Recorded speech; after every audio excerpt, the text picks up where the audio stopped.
श्री गणेश भगवान की जय। बोलो श्री कृष्ण कन्हैया लाल की जय। बोलो श्री लक्ष्मी नारायण भगवान की जय।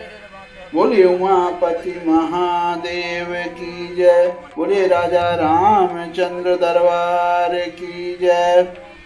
बोलिए अम्बे मात की जय। बोले हनुमान जी स्वामी महाराज की जय। आप सभी को मेरा राधे राधे। दोस्तों, आप लोग कैसे हैं? श्री हरि से मैं प्रार्थना करता हूं कि आप सकुशल और मंगलमय होंगे। आप सभी के परिवार में सभी को स्वस्थ रखें, सबको खुशहाल रखें और अपना आशीर्वाद बनाए रखें। हमारे पूरे फैमिली, यूट्यूब फैमिली के तरफ सभी का ध्यान रखें सबको। बस यही प्रार्थना करता हूँ मैं। और आज मैं श्रीमद् भागवत महापुराण चतुर्थ स्कंद की कथा सुनाएंगे। अथ त्रयोविंशो अध्याय यानी 23वां अध्याय की कथा हम सुनाने जा रहे हैं। आज की कथा में है राजा पृथु की तपस्या और परलोक गमन। बहुत सुंदर कथा है भाइयों, तो आप पूरी कथा सुनना और लाइक कमेंट शेयर जरूर कीजिए। और आज की कथा में है कि जब राजा पृथु प्रजाजन को सबको अच्छे अच्छे प्रवचन, अच्छी शिक्षा दी और सभी को भगवत प्रेमी बनाया। अब इसके बाद वो सोचे कि अब हमारा राज कुशल मंगलमय से चल रहा है। तब उन्होंने तपस्या के लिए निकले। फिर वहीं उनका परलोक गमन भी हुआ है। कथा बहुत सुंदर है भाइयों बहनों, आप जरूर पूरी कथा सुनना। अब यहाँ श्री मैत्रेय जी कहते हैं, इस प्रकार महामनुष्य प्रजापति पृथु के स्वयं में अनाज तथा पुरग्रामादि सर्ग की व्यवस्था करके यथावर्ष जंगम सभी की आजीविका का सुविधा कर दिया तथा साधु जनोचित धर्मों का भी खूब पालन किया। मेरी अवस्था कुछ ढल गई है और जिसके लिए मैंने इस लोक में जन्म लिया था, उस प्रजा रक्षण रूप ईश्वर राजा का पालन भी हो चुका है। अतः अब मुझे अंतिम पुरुषार्थ यानी मोक्ष के लिए प्रयत्न करना चाहिए। यह सोचकर उन्होंने अपने विरह में रोती हुई अपनी पुत्री रूपा पृथ्वी का भार पुत्रों को सौंप दिया और सारी प्रजा को विलख्खी छोड़कर वे अपनी पत्नी सहित अकेले ही तपोवन को चल दिए। देखिए, अब पृथ्वी किसकी पुत्री है? यहाँ आपको कथा में मैं यही बताने जा रहा हूँ कि पृथ्वी राजा पृथु की पुत्री बन गई है। उन्होंने अपना पुत्री माना उसको, पृथ्वी को। वहां भी वे वानप्रस्थ आश्रम के नियमानुसार उसी प्रकार कठोर तपस्या में लग गए जैसे पहले गृहस्थ आश्रम में अखंड व्रत पूर्वक पृथ्वी को विजय करने में लगे थे। अब कुछ दिन तो उन्होंने कंदमूल फल खाकर बिताए, कुछ काल सूखे पत्ते खाकर रहे, फिर कुछ पखवाड़ों यानी 15 दिन का पखवाड़ा होता है, उसे पखवाड़ा बोलते हैं, तब जल पर ही रहे और इसके बाद केवल वायु से ही निर्वाह करने लगे। 15 दिन, कुछ दिन तो फल खाए, कुछ दिन अन्न तो खाए ही नहीं। वहाँ जंगल में कहाँ कंदमूल फल ही मिलता था। फिर कुछ थोड़े दिन के बाद पत्ते वगैरह खाए। पत्ते खाने के बाद फिर जल पीकर रह गए। अब जल भी छोड़ने के लिए उन्होंने जल के बाद सिर्फ हवा खाकर तपस्या करते रहे। अब गर्मियों में उन्होंने पंचाग्नियों का सेवन किया। वर्षा ऋतु में खुले मैदान में रहकर अपने शरीर पर जल की धाराएं सही और जाड़े में गले तक जल में खड़े रहे।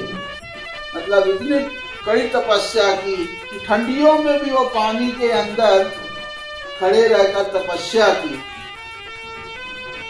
वे प्रतिदिन मिट्टी की वेदी पर ही शयन करते थे। उन्होंने शीतोष्ण आदि सब प्रकार के द्वंद्वों को सहा तथा वाणी और मन का संयम करके ब्रह्मचर्य का पालन करते हुए प्राणों को अपने अधीन किया। इस प्रकार श्री कृष्ण की आराधना करने के लिए उन्होंने उत्तम तप किया। इस क्रम से उनकी तपस्या बहुत पुष्ट हो गई और उसके प्रभाव से कर्ममल नष्ट हो जाने के कारण उनका चित्त सर्वथा शुद्ध हो गया। प्राणायामों के द्वारा मन और इंद्रियों के निरुद्ध हो जाने से उनका वासना जनित बंधन भी कट गया। तब भगवान सनत कुमार ने उन्हें जिस परमोत्कृष्ट अध्यात्म योग की शिक्षा दी थी उसी के अनुसार राजा पृथु पुरुषोत्तम श्री हरि की आराधना करने लगे। इस तरह भगवत परायण होकर श्रद्धा पूर्वक सदाचार का पालन करते हुए निरंतर साधन करने से पर ब्रह्मा परमात्मा में उनकी अनन्य भक्ति हो गई।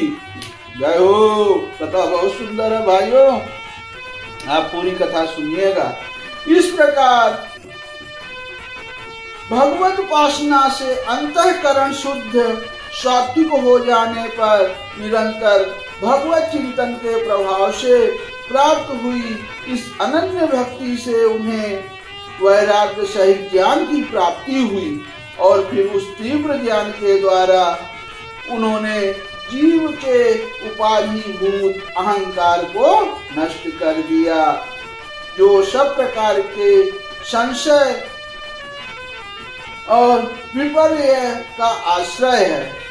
इसके पश्चात देहात्म बुद्धि की निर्वृत्ति और परमात्मा स्वरूप श्री कृष्ण की अनुभूति होने पर अन्य सब प्रकार की सिद्धि आदि से भी उदासीन हो जाने के कारण उन्होंने उस तत्व ज्ञान के लिए भी प्रयत्न करना छोड़ दिया, जिसकी सहायता से पहले अपने जीव कोश को नाश किया था। क्योंकि जब तक साधक को योग मार्ग के द्वारा श्री कृष्ण कथा अमृत में अनुराग नहीं होता, तब तक केवल योग साधना से उसका मोह जनित प्रमाद दूर नहीं होता, यानी भ्रम नहीं मिटता। फिर जब अंतकाल उपस्थित हुआ तो वीरवर पृथु ने अपने चित्त को दृढ़ता पूर्वक परमात्मा में स्थिर कर दिया। अब वह ब्रह्म भाव में स्थित हो अपना शरीर त्याग दिया। उन्होंने एड़ी से उदा के द्वार को रोककर प्राणवायु को धीरे धीरे मूलाधार से ऊपर की ओर उठाते हुए उसे क्रमशः नाभि, हृदय, वक्ष स्थल, कंठ और मस्तक में स्थित किया। फिर उसे और ऊपर की ओर ले जाते हुए क्रमशः ब्रह्मरंध्र में स्थित किया। अब उन्हें किसी प्रकार से सांसारिक भोगों की लालसा नहीं रही। फिर यथा स्थान विभाग करके प्राणवायु को समष्टि वायु में, पार्थिव शरीर को पृथ्वी में और शरीर के तेज को समष्टि तेज में लीन कर दिया। हृदय आकाशादि देहावच्छिन्न आकाश को महाकाश में और शरीरगत रुधिरादि जलीय अंश को समिष्ट जल में लीन किया। इसी प्रकार फिर पृथ्वी को जल में, जल को तेज में और तेज को वायु में और वायु को आकाश में लीन कर दिया। तदंतर मन को सभी कल्प ज्ञान में जिनके अधीन वह रहता है, उन इंद्रियों में इंद्रियों को उनके कारण रूप तंत्र मात्राओं में और सूक्ष्म भूतों यानी तन मात्राओं के कारण अहंकार के द्वारा आकाश, इंद्रिय और तन्मात्राओं को उसी अहंकार में लीन कर अहंकार को महत्व में लीन किया। फिर संपूर्ण गुणों की अभिव्यक्ति करने वाले उस महतत्व को मायोपाधिक जीव में स्थित किया। तदंतर उस माया रूप जीव की उपाधि को भी उन्होंने ज्ञान और वैराग्य के प्रभाव से अपने शुद्ध ब्रह्म स्वरूप में स्थित होकर त्याग दिया। अब यहाँ महाराज पृथु ने अपना प्राण वायु त्याग दिए। अब आगे की कथा है, सुनिए। अभी कथा है उनकी पत्नी अर्ची, महारानी अर्ची की। अब महाराज पृथु की पत्नी महारानी अर्ची भी उनके साथ वन को गई थी। वे बड़ी सुकुमारी थी, पैरों से भूमि का स्पर्श करने योग भी नहीं थी। फिर भी उन्होंने अपने स्वामी के व्रत और नियम आदि का पालन करते हुए उनकी खूब सेवा की और मुनि वृत्ति के अनुसार कंदमूल आदि से निर्वाह किया। इससे यद्यपि वो बहुत दुर्बल हो गई थी तो भी प्रियतम के कर स्पर्श से सम्मानित होकर उसी में आनंद मानने के कारण उन्हें किसी प्रकार कष्ट नहीं होता था। बहुत सुंदर। अब पृथ्वी के स्वामी और अपने प्रीतम महाराज पृथु की देह को जीवन के चेतना आदि सभी धर्मों से रहित देख उस सती ने कुछ देर विलाप किया। फिर पर्वत के ऊपर चिता बनाकर उसे उस चिता पर रख दिया। उसके बाद उस समय के सारे कृत्य कर नदी में जल में स्नान किया। अपने परम पराक्रमी पति को जलांजलि दे आकाश स्थित देवताओं की वंदना की तथा 3 बार चिता की परिक्रमा कर पति देव के चरणों का ध्यान करती हुई अग्नि में प्रवेश कर गई। बहुत सुंदर कथा है भाइयों। परम साध्वी अर्ची को इस प्रकार अपने पति वीरवर पृथु का अनुगमन करते देख सहस्त्रों वरदायिनी देवियों ने अपने अपने पतियों के साथ उनकी स्तुति की। वहां देवताओं के बाजे बजने लगे। उस समय उस मंदराचल के शिखर पर वे देवांगनाएं पुष्पों की वर्षा करती हुई आपस में इस प्रकार कहने लगी। अब वो देव यहाँ क्या कहती हैं, कथा सुनिएगा। अहो, यह स्त्री धन्य है, इसने अपने पति राजराजेश्वर पृथु की मन वाणी शरीर से ठीक उसी प्रकार सेवा की है जैसे श्री लक्ष्मी जी यज्ञेश्वर भगवान विष्णु की करती थी। अवश्य ये अपने आचिंत्य कर्म से प्रभाव से यह सती हमें भी लांघ कर अपने पति के साथ उच्चतर लोकों को जा रही है। इस लोक में कुछ ही दिनों का जीवन होने पर भी जो लोग भगवान के परम पद की प्राप्ति कराने वाला आत्मज्ञान प्राप्त कर लेते हैं, उनके लिए संसार में कौन पदार्थ दुर्लभ है। अतः जो पुरुष बड़ी कठिनता से भूलोक में मोक्ष का साधन रूप मनुष्य शरीर पाकर भी विषयों से आसक्त रहता है, वह निश्चय ही आत्मघाती है। हाय हाय, वह ठगा गया। अब यहाँ श्री मैत्रेय जी कहते हैं कि विदुर जी, जिस समय देवांगनाएं इस प्रकार स्तुति कर रही थी, भगवान के जिस परम धाम को आत्मज्ञानियों में श्रेष्ठ भगवत प्राण महाराज पृथु गए, महारानी अर्ची भी उसी पति लोक को गई। परम भागवत पृथु जी ऐसे ही प्रभावशाली थे। उनके चरित्र बड़े उदार हैं। मैंने तुम्हारे सामने उनका वर्णन किया। जो पुरुष इस परम पवित्र चरित्र को श्रद्धा पूर्वक निष्काम भाव से एकाग्र चित्त से पढ़ता, सुनता अथवा सुनाता है, वह भी महाराज पृथु के पद भगवान के परम धाम को प्राप्त होता है। इसका सकाम भाव से पाठ करने से ब्राह्मण ब्रह्म तेज प्राप्त करता है, क्षत्रिय पृथ्वीपति हो जाता है, वैश्य व्यापारियों में प्रधान हो जाता है और शूद्र में साधुता आ जाती है। इतनी सुंदर कथा है, इसीलिए हम बोलते हैं कि ये कथा, पूरी कथा जरूर सुनिएगा और रोज सुनने से आपको मोक्ष मिलेगा और उस समय आप वहां पहुंचेंगे मरने के बाद जहां पृथु महाराज पृथु पहुंचे हुए हैं, उनकी चरणों में सेवा मिलेगी, क्योंकि वो स्वयं श्री नारायण हरि के ही एक अवतार थे।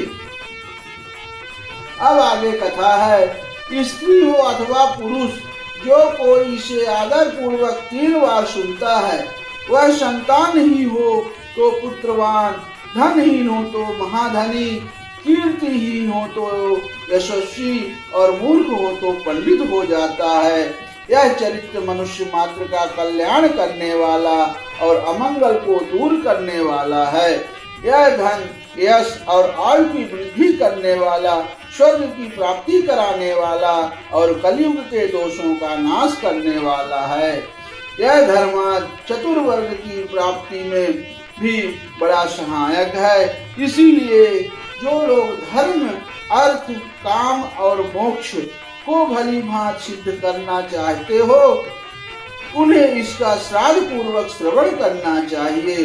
जो राजा विजय के लिए प्रस्थान करते समय इसे सुनकर जाता है, उसके आगे आकर राजा लोग उसी प्रकार भेंट रखते हैं जैसे पृथु के सामने रखते थे।